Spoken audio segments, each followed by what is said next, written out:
Hi everyone, it's Kat here. Forewarning, this is going to be a long video as there are 7 game summaries included to prepare you for Ratchet & Clank Rift Apart. So, let's get into it. To start off the saga is Ratchet & Clank. It is set in the year 53-54. We follow Lombax Ratchet, a mechanic who lives in Veldin. But like every main hero, he wishes to explore the outside world, which he does when Robot Clank crash lands on his planet. Clank has the purpose of finding Captain Quark, who I'm calling CQ, to help him stop Drek, who is extracting resources from planets to create his own planet, due to his home planet being destroyed from pollution. Ratchet has a ship and Clank is the missing component. They strike a deal and together embark on a journey to find CQ. Essentially the game goes like this. To find CQ, you must first travel to a planet and help a citizen. In return, they will either give you an infobot, some equipment, or an upgrade to help you along your travels. Eventually the duo find CQ, who's already aware of the situation and asks for RNC's help, which they can only do by becoming heroes at his HQ after completing the hero's course. Yeah, it's a trap, as CQ is actually the official spokesperson for Drek's new planet. Annoyed that Clank fell for the trap, RNC have a big baby fight.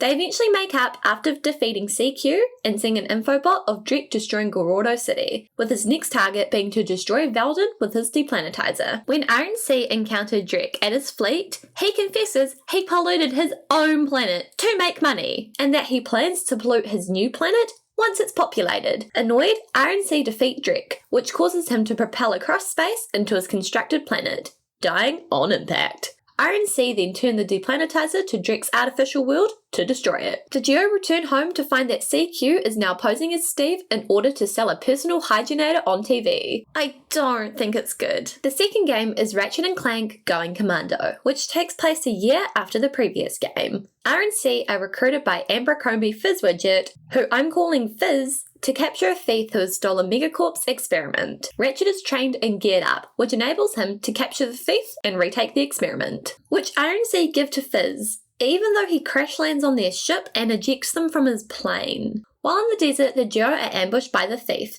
who turns out to be a Lombax named Angela Cross. She wants the experiment back, but obviously we can't give it to her. Infuriated, she tells him that the planet is doomed. The duo later find out why. The experiment, which is known as the Protopet, is a murdering pet, as it never had its kinks worked out. Furthermore, Megacorp has decided to push up its release date. Just what the is going on? Well, remember CQ? He's been impersonating Fizz this whole game. He's purposely endangered the world so that he could save it and restore his reputation. I mean, it's gotta work. He's televising it all. Nope, wrong. The Helixomorph malfunctions, mutating the Protopet. Yet again, RNC have gotta save the day. When they do, Angela fixes the Helixomorph and uses it on the Protopets, putting them into a passive state. Yay! Ending scene. Everybody's chilling at Clank's apartment talking about how CQ is now working at Megacorp as a test dummy. Eek. Next is Ratchet & Clank Up Your Arsenal, or simply Ratchet & Clank 3.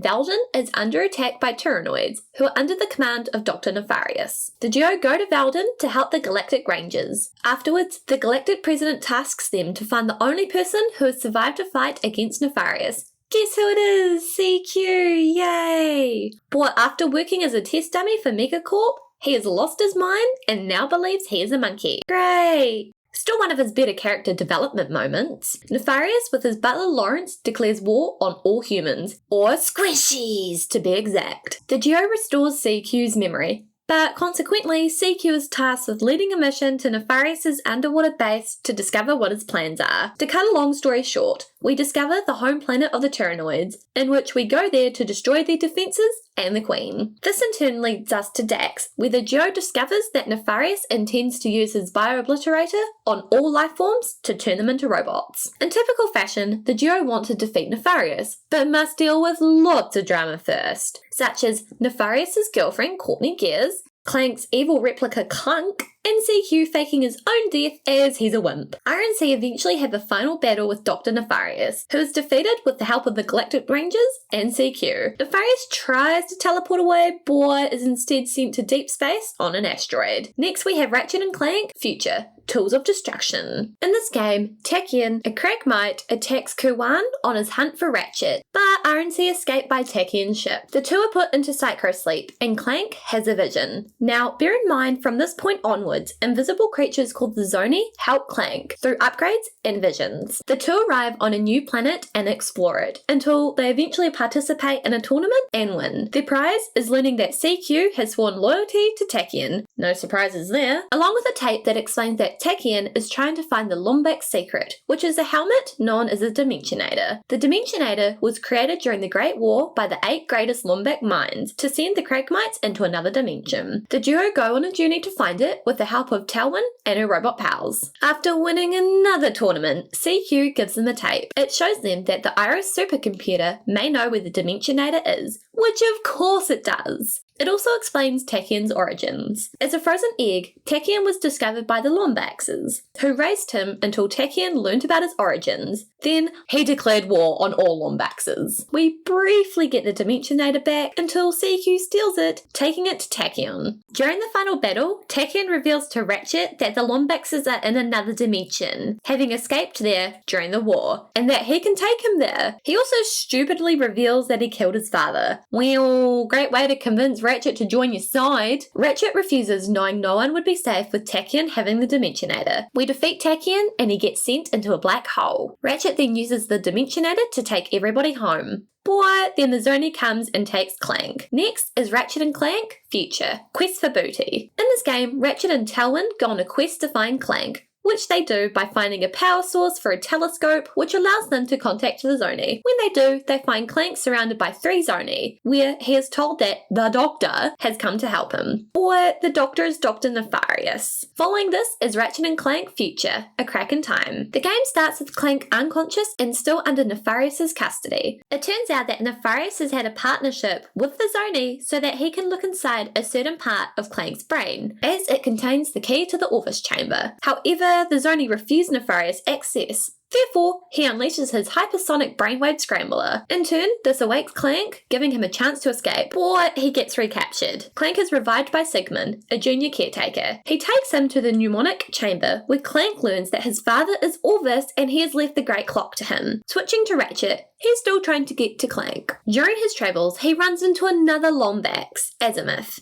who, after nearly killing Ratchet, recognizes him as Caden's son and teaches him how to use hover boots. Back to Clank. While traveling to the orientation room, he destroys the hypersonic brainwave scrambler. Now inside the orientation room, he learns that Orvis and the Zoni built the Great Clock to keep balance in time, as once time traveling was improperly used by the Fungoids, who caused a rip in the time-space continuum, destroying 83 celestial entities. It's very important to note that the clock should not be used as a time machine, but ironically, Azimuth wants to use it as a time machine so that he may reverse time to save the Lombaxes, as he failed them by believing in Tachyon, who was an inventor at that time. Azimuth believed that his technology would help the galaxy after the Great War. Therefore, he gave him full access to the Lombax technology to help create it. And yeah, the rest is history. With Azimuth's help, Ratchet manages to talk to Clank, and rather than being courteous, Clank requests they go to Xanathar to save his daddy. Ratchet goes to Xanathar and finds a time portal, which takes him back